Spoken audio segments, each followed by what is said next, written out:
years ago, more than I like to count anymore, a member of a former church shared with me this story of a woman who fell while walking on a treadmill. Any of you ever done that? Yeah, I have. The woman wasn't paying attention and didn't stop the treadmill to tie her shoe. The result was somewhat predictable. And the point of the story wasn't to laugh at the woman, but to remind us that we are supposed to slow down a little bit, that we're supposed to follow God's timing rather than trying to run at breakneck speed all the time and do it all on our own. It was a good story and a good lesson. And it got me thinking about this passage from 1 Peter in addition to the lessons that the story was meant to impart. See, treadmills, they're a good thing most of the time. They're good for low-impact exercise. They allow you to adjust the pace and walk or run on a predictable surface. And they can be a great tool to help you get fit or stay fit if they are used correctly. If treadmills are purchased and sit there unused more as a place to throw the clothing in the corner of your bedroom, then they really just take up a lot of space and aren't much good. If you do use them, but use them without care, they can be downright dangerous, leading to at least embarrassment and even injury. They're like stone in 1 Peter chapter 2. We read in 1 Peter about Jesus as the capstone or the cornerstone, but also as a stumbling block. See, it depends on who we are and how much we are paying attention and how we use our faith in Jesus that determines which way that stone functions in our lives. If we are attentive to our faith, set a reasonable goal and speed, engage regularly in the spiritual exercise of our faith, we are likely to find ourselves to be relatively spiritually fit.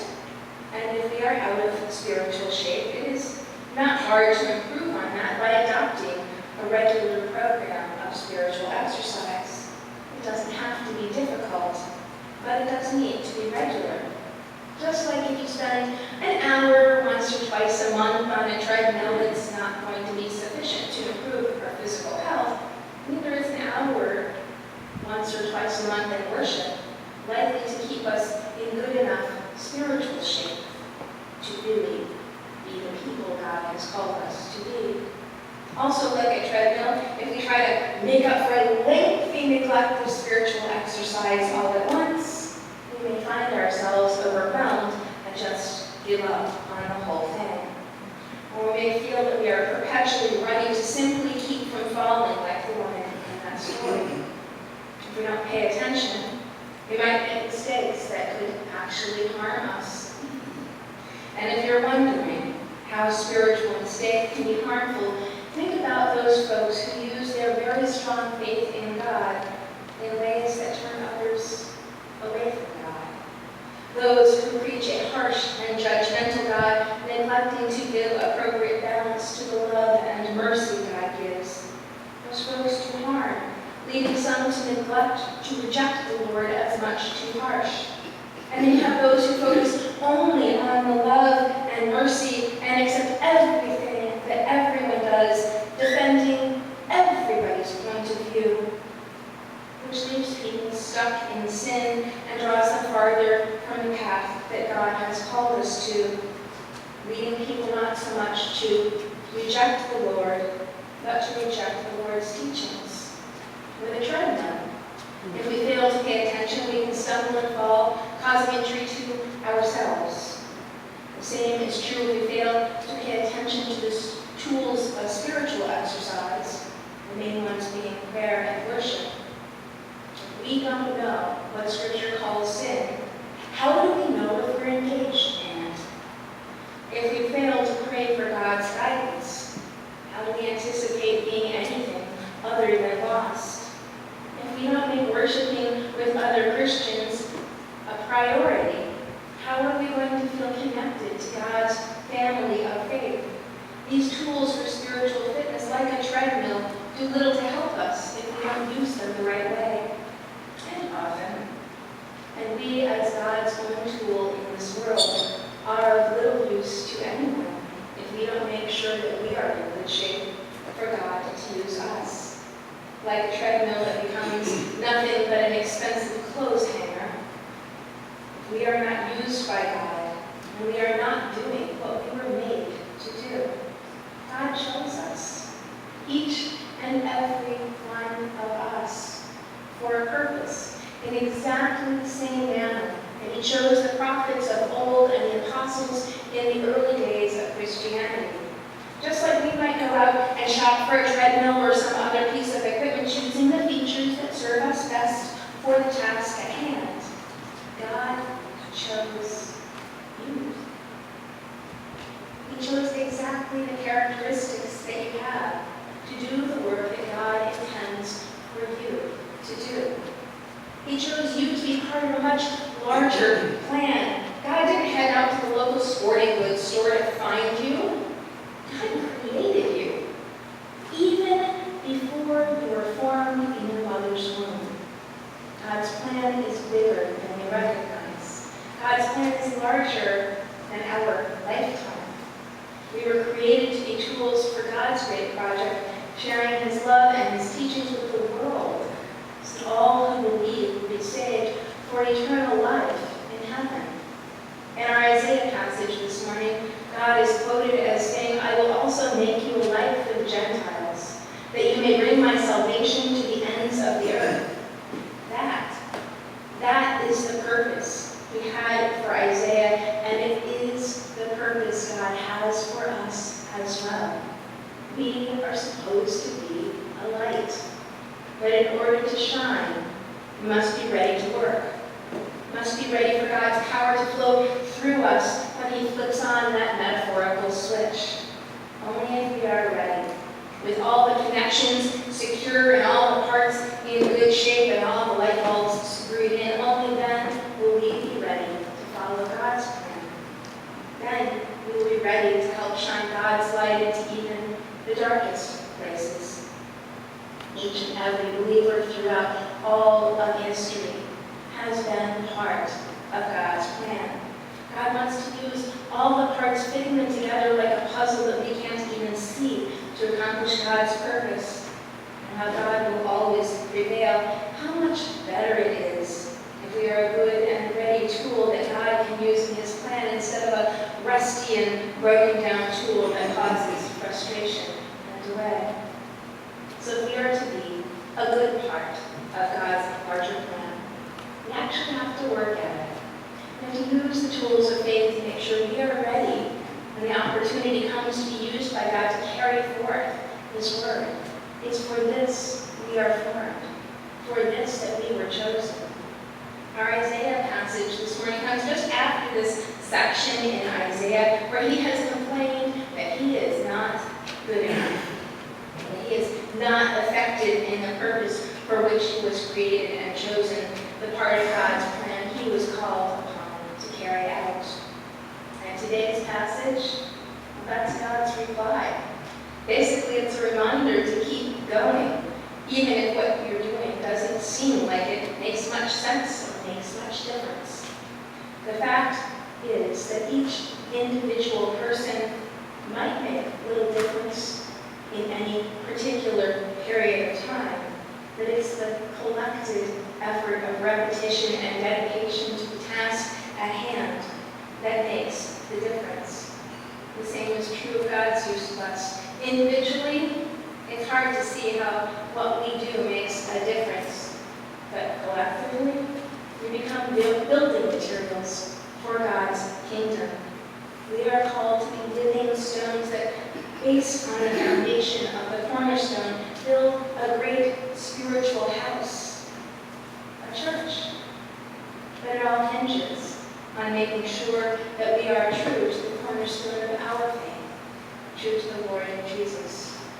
We tend to think of cornerstones these days as those nice little markers on buildings that tell us when and who built the building.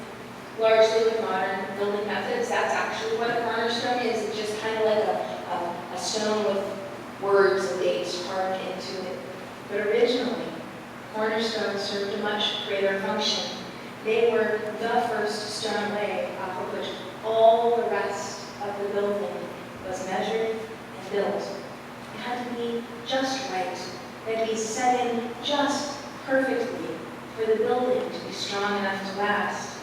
If the cornerstone was off even a little bit, the entire building would be off. I learned how important that was years ago on a mission trip to the Dominican Republic. We had spent days removing debris from the work site, dug out a trench that was 17 inches wide and 18 inches deep with pickaxes and machetes and broken shovels. We had handed buckets of concrete down the hill and poured it in so it would keep the cornerstone in place. And Santos, our local construction foreman, laid the cornerstone. There was a lot of standing around and waiting while he measured, leveled, and tapped and adjusted to get it just right. And once that cornerstone was in place, everything else we did for the rest of that week was measured off of that one stone. We didn't have the kinds of modern tools and construction conveniences that make that kind of job easier. There was a little level, about 6 inches, kind you could buy at Dollar Tree. And some string and sticks. That's what there was. And Santos would use the string attached to the sticks to make level lines for us to follow as we built a retaining wall to keep children safe. He would go through and make sure that the rows of blocks followed the line so it would become a strong and straight wall, and that it would last.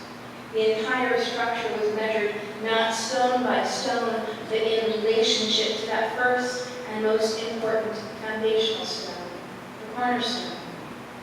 And so our faith becomes the row upon which the next row will be laid, all of it measured in relation to that cornerstone. Our faith and our relationship to our Lord Jesus, as we preserve it, as we teach it to the next generation and share it through the world in word and deed, will determine whether or not the church is strongly and truly built, and whether or not it will last. If we don't measure ourselves in relation to Christ, we become not a strong building block of the church, but a weak point from which the church can fail.